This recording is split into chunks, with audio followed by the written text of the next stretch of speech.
สวัสดีครับพี่น้องเบิ่งบรรยากาศฝนตกแล้ว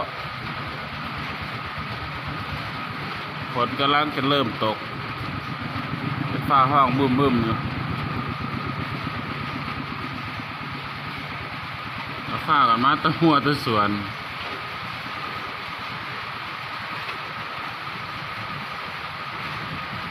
ย่านไฟดับไปเลยหุงข้าวไว้ก่อนฝนมันกำลังตก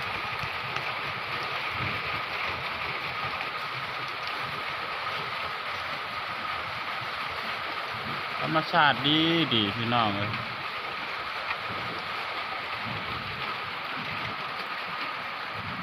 ใครอยากมาอยู่กับฟ้ามาอยู่เด้อใครเวียงจอกเวียงจันทร์ก็จับมาจองเอาที่ดอกที่ดิน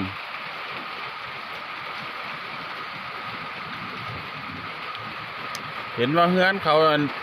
ตูบน้อยๆตกปักแตกสินาเงินมีเงินเป็น200-300 ล้านพุ่นนะนี่นะไม่อยู่บ้านอันนี้เงินหลายคือยังเพราะวันหยากาแฟหน่าอย่างโอ้ยบนเขาได้รับเงินกันวะสันสะออดคือยัง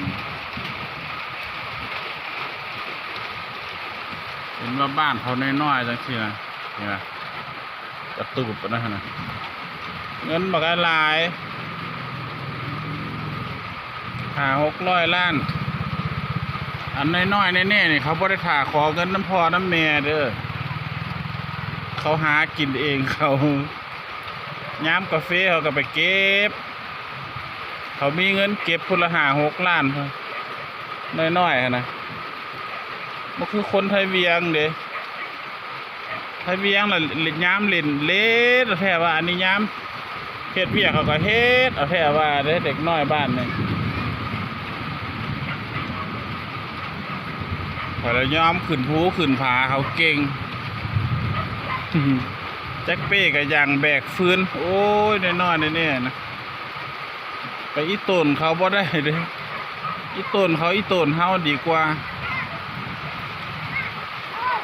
เขาเก่งกันเฮาอีกได้น้อยๆจังสิมีเงิน5-6 ล้านพุ่นเด้เขาบ่ได้ขอเงินพ่อแม่ใช้เด้